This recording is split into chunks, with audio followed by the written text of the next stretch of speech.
아무래도 소아 같은 경우에는 경험이 또 침 치료나 이런 부분 겁도 많이 낼 식구고, 비염도 마찬가지고, 위장질환, 또 식욕부진, 그리고 승장독 같은 경우에 애들이 좀 많이 오게 되죠. 꼭 저한테 뿐만 아니라 근처에 소아를 보시는 그 한의원의 원장님한테 가셔서 꼭 치료를 좀 받아보시는 걸 권유드립니다. 차이가 많이 납니다. 네. 요새 이제 계약을 했잖아요. 3월달에 네. 계약을 했는데 요새 애기들도 좀 많이 아파가지고 침을 맞는 경우가 많더라고요. 네네네. 그래서 그럼 소아 침 치료는 실제로 어떻게 진행이 되는 건가요?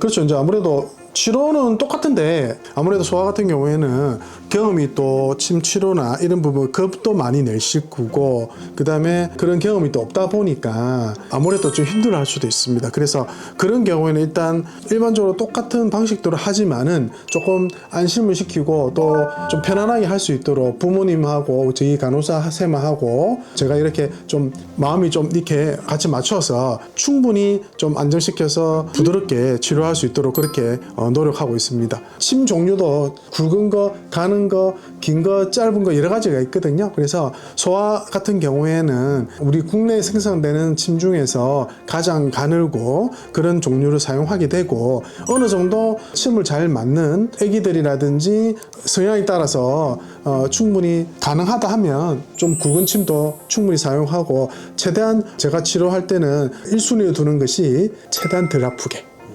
그리고 가장 회복적으로도 위험하지 않는 자리들, 그렇게 이용을 합니다. 당연히 소아 침 치료할 수 있는 질병의 범위는 넓죠. 비염도 마찬가지고, 위장질환, 또 식욕부진, 그리고 승장독 같은 경우에 애들이 좀 많이 오게 되죠. 그래서 무릎이라든지 뭐 종아리 쪽에 발목 이런 경우에도 침 치료, 또 더해서 뭐 약물을 이용한 약침 치료, 이런 것들을 충분히 애기들이 좀 할 수 있도록 저희들이 최대한 애를 쓰고 있습니다. 원장님 그러면 소아 애들이 되게 그 한의원에 많이 오잖아요. 네. 그 중에서 제일 기억에 남는 그런 사례가 있을까요? 제일이라기보다는 일단 뭐 아무래도 조금 치료가 잘 됐던 그런 케이스들이 좀 기억에 남고, 많이 오는 치료 환자분들이 감기를 너무 자주 한다, 양약을 먹어도 잘 낫지를 않는다, 또는 양약 먹을 때는 좋은데 또 금방 다시 또 한 달 안에 또 재발한다, 이런 경우가 많죠. 그런 경우에 이런 케이스는 너무 많아서 일일이 다 말씀드리기 어렵지만은 체질에 맞는 한약과 현재 상태에 맞는 몸 상태를 고려해서 처방을 적절하게 잘 들어가면 아주 빠르게 감기도 덜하게 되고, 놀라죠? 그래서 보호자분들 특히 말씀 많이 하시죠. 한약 먹고 나서는 감기를 전혀 안 한다고, 또 하더라도 또 쉽게 넘어간다, 이런 경우가 너무 많습니다. 그래서 그런 경우는 많은 분들이 좀 아셔서 꼭 저한테 뿐만 아니라 근처에 소아를 보시는 그 한의원의 원장님한테 가셔서 꼭 치료를 좀 받아보시는 걸 권유드립니다. 차이가 많이 납니다. 네.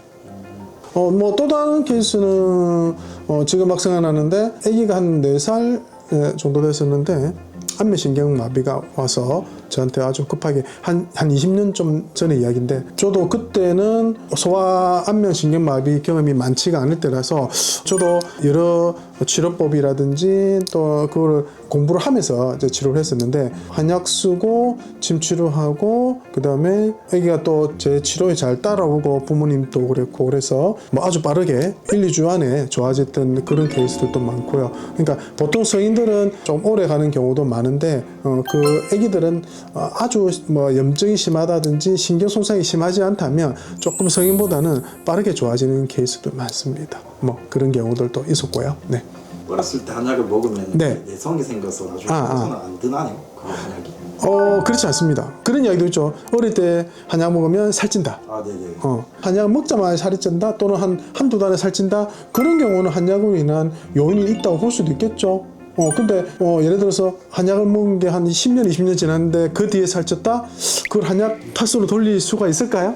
옛날에는 한약을 쓰면 어떤 쪽으로 많이 쓰냐면 되게 마르고 막 진짜 안 먹고, 또 먹을 게 옛날에도 많이 부족한 상태잖아요. 그래서 한약 자체도 먹으면 바로 찔 수 있는 그런 약들을 많이 썼다면은, 지금은 음식이 없어서 못 먹는 것보다는 많이 풍족하지만은 입맛이 별로 없거나 위장 기능이 떨어진다든지 이런 경우에는 한약을 쓰고 침치료를 하게 되면 소화 기능이 좋아지면서 식욕이 당기면서 살이 조금씩 부모님이 원하는 수준까지 올릴 수는 있겠죠. 저 옛날부터 궁금했거든요. 네. 또 옛날에 한약을 많이 먹어가지고 요새 이제 듣는 소리가 네. 네 10년 전에 이게 먹어서 그렇다. 뭐 어릴 때 뭐 말랐다가 뒤에 크면서 잘 먹는 경우도 살찌는 경우 많잖아요. 애들이 이제 표현이 약간 서툴잖아요. 네네네. 그러니까 아픈데도 안 아픈다고 하는 경우도 있고 예. 그렇게 하는데 어떻게 그럴 때는 그죠. 이제 뭐 일반적으로 이제 보호자들 이야기를 들어보게 되고 아파한다 또 아니 쩔뚝거린다 이런 거 보고 사실은 이상해서 저한테 데리고 오는 경우가 많죠. 그런 경우에는 저희들이 이제 뭐 여러 테스트를 하게 되죠. 예를 들어서 뭐 무릎이나 발목이 안 좋아 보인다면 이학적 테스트를 하죠. 이학적 검사를 통해서 확인을 해봅니다. 그래서 검사할 때 힘의 정도를 저희들이 손의 힘으로 확인을 한다든지 또는 테스트할 때 어떤 동작에서 좀 불편하면 애기들도 표정이 변합니다. 그럼 그런 것들 이제 캐치도 하는 거고 허리를 숙이면서 척추 천만증이라든지 이런 것도 또 확인할 수가 있는 거고 뭐 여러 가지 그걸 통해서 아무래도 성인보다는 표현이 서툴기 때문에 그런 부분들은 저희들이 조금 더 세밀하게 검사를 하게 되죠.